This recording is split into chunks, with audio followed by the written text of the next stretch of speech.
Welcome into DME Meets this week. I'm James Phillips, publisher of the Daily Mountain Eagle. And joining us this week, since it's the start of football season, we've got Assistant Jasper High School Coach Tyrone Prothro. Hey, Coach Prothro, how are you doing today? Doing pretty good. Thanks for having me, James. And so I say Assistant High School Coach, but I think everybody knows you as Alabama wide receiver Tyrone Prothro, probably. Oh yeah. Or maybe Carl Cannon MC Tyrone Prothro. I've done a few things since I've been here. Yeah. A few things. Let's just get into it and talk about a little bit of your history before you get to Jasper. Okay. Everybody knows you as a wide receiver at Alabama. Where did you grow up, and how did you get to Alabama and that sort of thing? Well, I grew up in Heflin, Alabama. My high school was Cleveland County High School, and just grew up an Alabama fan, and of course around the 92 time, that was when Alabama was really kicking, and grew up on David Palmer, and that was kind of the guy that I idolized when I was growing up. So I've always been an Alabama fan, and just wanted to give myself an opportunity, and saw that I had an opportunity, probably around about my sophomore year in high school, and really just took that opportunity and ran with it. Right. Well, and ran with it. You did. Kick returning, punt returning, catching touchdown passes. I mean, it was a really good career there at Alabama. Yeah, I mean, and it's kick return and punt return. It was really something that I had a knack doing in high school. People kept kicking it to me. Right. And it was one of the things that I took pride in doing, and I feel like every time that I had the ball in my hand, I feel like I had an opportunity to do something special with it, and that was just my mentality, my mindset, and it just happened to work out the way it did. Right. Well, I think we have to talk about two different catches probably, okay, since if I've got you in an interview. The first catch, let's talk about the Espy catch against Southern Miss. Just walk us through that play. Well, I mean, it was fourth and 12, and we were about to get ready to go into the half. I think it was like 40-something seconds to go. And, it was just one of those situations where we had me going down the seam and had, go routes to the outside, and really just picked the one-on-one, who had the one-on-one, and I think the safety came down and played me one-on-one, and Brody just gave me an opportunity to make a play, and for me, I threw my hands up, kind of where I would, if I was running by myself and the ball was in the air, I just kind of threw my hands up where I would normally throw them up at. It just so happened he happened to be in between my arms when I threw him up. So saw the ball the whole time, and it was just a matter of getting my hands to the ball, and then once it hit my hand, I wasn't going to let it go. Right. Now, did you think when you caught it, man, that's a good catch? Well, I guess the main thing that was going through my head was that if they were going to call it a touchdown or not. Right. Because, of course, at the time I didn't know that my knee hit the ground, hit the 1-yard line, and one of the refs was signaling touchdown, and that was actually the first year that they were able to do instant replay. Right. So they went back and did the instant replay, and if you could see me on the sideline, I kind of got mad because they called it down on the 1-yard line. Right. And but nevertheless, we scored on the next play. Yeah. And did you expect to get all the fanfare from it after it happened? I didn't. I didn't. I knew it was a pretty unique play, but kind of, before the game was over, and then like after the game and weeks after that, people tell me, that's the catch of the year. Really telling me Daniel Moore's gonna paint that. Right. And those are things that I was hearing. After, and then it wasn't until I won the first Pontiac game changing, and then won it again, I think close to the end of the year, and then the one for the year, the $100,000 award for the year, ended up winning that for the school, and then ended up getting a call from ESPN and got invited to the ESPYs, which was pretty cool. So kind of along those lines, it was. Kind of started getting interesting. Like, this was a pretty big deal. So, right. I just kind of took it all in and just kind of enjoyed the moment. Well, and you guys finished that season 10-2. We did finish 10-2. We lost to LSU and lost to Auburn, and then ended up playing Texas Tech in the Cotton Bowl out in Dallas, and won that by a field goal at the end by Jamin Christian. Right, and that had to be cool to play in the Cotton Bowl. Yeah, I mean, definitely just just to be able to go to Dallas and to be in that environment, and then of course, Alabama fans, we travel. Right. So we had a pretty good fan base there, and just the week leading up, we had events with their team, and just getting to mingle and do events and compete before the actual football game was. Well, and Alabama fans don't get to go to the Cotton Bowl very often. That's not a game the team typically plays in. Yeah, so I mean, it was just one of those weeks where, man, we just enjoyed it, had fun, and then we had the just the leadership of our seniors that year, and we were able to go out and capitalize and get a win. We fast forward to the next season, and you guys are rolling, and you're playing against Florida in Tuscaloosa, and you are rolling the Gators out of the stadium at that point. And then we talk about the other catch that everybody associates you with, and you catch and you break your leg. Okay. Just kind of walk us through that too. Well, I mean, of course, we were winning 31-3, fourth quarter, and we actually called a timeout. It was 4th and 5, and we called a timeout before, just to kind of make a decision on if we were going to go for it or not, or kick a field goal. And we made a decision to go for it. And I think what a lot of people don't realize is that was probably our starter's last play of the game. Yeah, one way or the other. One way or the other, whether we got it or not. And I think, it was just one of those things that I think, it happened on that one play. I've jumped like that plenty of times and never come down the way I've come down on it. And I think it was just a matter of him bumping my body in the air at the rate I was coming down, and which caused it to break the way it did. And then you said you had 12 surgeries from there, is that? Yeah, I've had 12 surgeries. Probably had my last one probably about 3 or 4 years ago. Right. And a lot of them was just to clear out scar tissue, and just so I would have a better quality of life moving forward as I got older. So for the most part, I can go out and I can be active. I can go run around, shoot basketball with the coaches here. So right. I can go out and I can be active and do things with my son for the most part. Right. I've seen you try to still outrun some of the kids on the field too. So. Well, I get out there, and sometimes I guess I catch myself in a moment, and then I don't do it a lot. But then when some of the kids kind of challenge me to to do things, I'll just I guess being an athlete, I don't think about it. I just do it. Right. And just catch myself trying to be athletic with some of them. But I think I pay for it a little bit later in that day. So. Well, did you, during your time at Alabama, did you always hope to end up being a coach or something? I mean, I know playing in the league was probably an idea, but other than that. Well, I mean, for the most part, yeah. I mean, of course, if I hadn't got injured and I went to the NFL and had, a long career in the NFL, injury-free, I think after that I would, that my dream was to be a coach, and to be able to coach, young guys and pour into them, kind of my knowledge and what I've learned. Not just about football, but about life.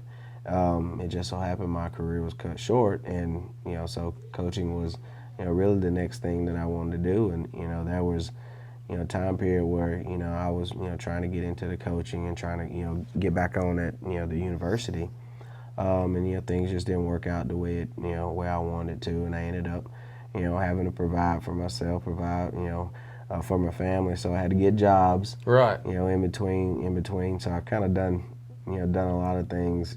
From, pest control sales. I worked for Coca-Cola.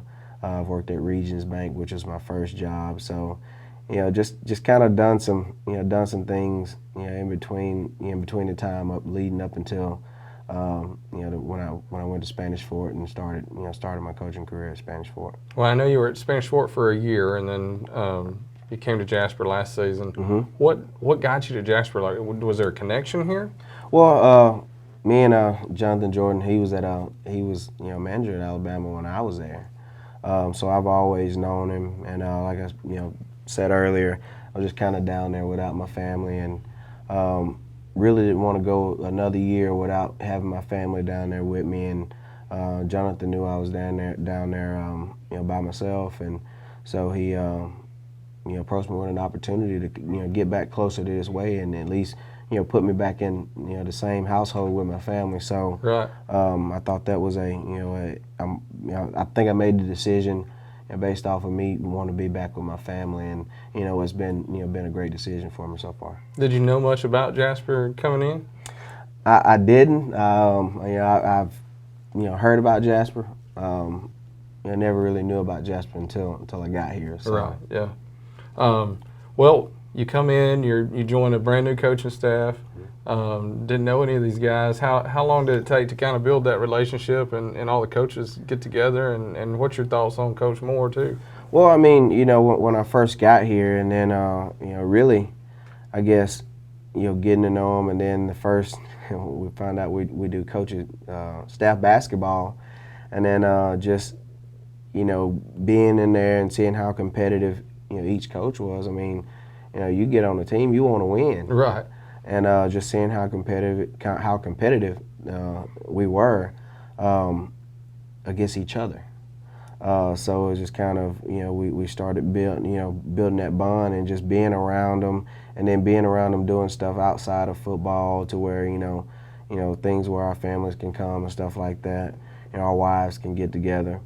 It just kind of warmed it up to where, like, I felt like it was a place where, where I could be for a while. Right. Now, how has the community welcomed you? Well, the community's been great. I mean, anything that they could do that could help me out, they've always been there, and just really anything to help me out as far as being here.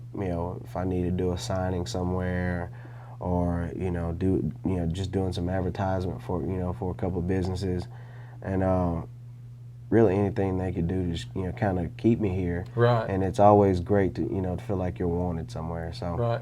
I've just embraced it, and they've been great to me. Yeah. How about this year's team? Let's talk about them for a minute. Okay. What do you expect? I mean, you coach wide receivers and then returners as well. Mm-hmm. The wide receiver group looks to be as good or better than last year. Yeah, I definitely feel like last year we had a pretty good group, but I think this year, talent-wise, I think we have I think we have a lot more talent than we had in last year's group. Now the leadership that we had last year, we had two seniors that we lost in Coleman and Tyler Morrow. Right. But we have guys that can step into their shoes. We just got some guys that'll probably need to grow up and fit in those shoes. But top to bottom, I think we have more talent on this receiving core than we had last year. Now, overall, everybody, you guys are ranked number 3 coming into the season, and that doesn't mean a whole lot, Yeah. but at least it shows people have some expectations. What is it going to take for this team to be, number 3 or above? Well, I mean, of course, number 3, being number 3 is, it's good, but it puts that bullseye on your back, so you're gonna get everybody's shot. But that's not the, being number 3 is not the ultimate goal for us. Obviously, we want to get to the big dance, get to the big game, and we know that what we have to, we know what we have to do to get there. We got a long way to go, before we get there. I think mostly for us, we just want to take it one game at a time. We don't really worry about the rankings. It's not where you start. Right. Of course, it's where you finish, where you end up at. So we're mainly just worried about game by game, and then worried about where we finish up at. Now, were you surprised by an 11-2 season last year? No, I mean, I kind of feel like even not being here the year before when I heard that they went 3-7 or whatever it was, but just getting here and then just seeing the talent of what we could do before we even got the season start, and just how Coach Moore has implemented his plan, and I felt like we could do something special all along, and then game by game you start to see it unfold, and you start to see that we could really do something special, and then of course after we get to the Russellville game, and they're talked about highly about their offense and what they could do, and we get in that game and we ended up winning 42-14. Right. And I think at that point, like you start thinking like, holy crap, like we can. Yeah. And you guys beat the eventual state champions. We did. We ended up we played Central Clay here and ended up beating them 10-7, which it was a messy game, but it was it was a good defensive game. Their defense was really good, and but we found a way to pull the game out, and of course they ended up winning the state championship game. So it's kind of left a bitter taste in our mouth, right? To realize that where we could have been, but that's it's all on us. It's just a matter of of being prepared, right? When your time comes, and when we play Mortimer Jordan, I just feel like they were probably more prepared than we were. They outplayed us, and that's on us, and right. that's just a taste that we're gonna have to taste until we get that opportunity again. Right. Now, I know you don't coach the quarterbacks, but you're on offense, and the quarterback's got to get the ball to you, and you guys' biggest question mark's got to be replacing Michael Creer. How tough is that going to be? Well, the thing is, you can't replace Michael Creer. He was a special kid, could do a lot of things for us. I think really you find a kid that can take control of our offense, that can be a leader for our offense, and that can make the plays when his number's called, and really just control the ball. I mean, it's got to be smart with it. You can't got to be turnover free. I know everybody's not perfect, but it's really just finding the kid that can lead our offense and take control of the offense. Are you ready for next Thursday night for the Coleman game? Well, I am ready for next Thursday night. I feel like since I've gotten here, I've kind of adopted the Jasper and Coleman rivalry, and it's kind of grown. It's kind of grown on me. It's never been I never knew about the rivalry, knew about the of course things that went on before, right. But just being here and seeing how important it is to the community, how important it is to the kids. You kind of have to adopt that. So we're gonna go out and we're gonna give it our best, and really it's about us and executing what we can execute. I think we'll be fine. Now the last thing I'll ask you about is how do you keep all the distractions? Y'all got a nice, pretty new turf, and there's a jumbotron being put up. Like how do we keep the kids from thinking we've arrived already? Well, it's just you just gotta keep them humble. There's it's up to us as coaches to help them realize that we may have all this talk about us. We got the brand new stadium and jumbotron, but we're not anywhere where we need to be. Right. And just kind of we have to continue to work, like I said, to get to that ultimate goal. Yes, all this is it's nice, but we still have to get out and we still have to play football. Right. And I know one thing too that a lot of fans probably don't know is that you send the players like an inspirational message every day too. I try to anything I can do to I follow a couple of college coaches on Twitter, and a lot of them post positive stuff, and I think it's things that some of the kids need to hear. A lot of some of it's about football, but a lot of it's just about life. Right. Learning how to be a hard worker, learning how to be a man. And I think some of the stuff that's posted, I'll take it and I'll post it to the kids, because I feel like they need to hear stuff like that. And so I just try to be a positive role model, mentor, to the kids, because I know I've grown up like some of them grown up, and I've been through what a lot of them are going through. So I just try to be there for them if they need they need to talk to anybody, stuff like that. But I just try to stay positive and just try to be that mentor and be that role model that they need. Right. Well, thanks for what you're doing in the community, and thanks for what you do with the kids here. I know they appreciate it, and we as a community certainly appreciate it. Until next time, I'm James Phillips. Thanks for joining us on DME Meets. Don't forget to subscribe. Hit our little subscribe button. That way you can find out every time we have a video hit on our YouTube channel. And we'll see you next week. Thanks.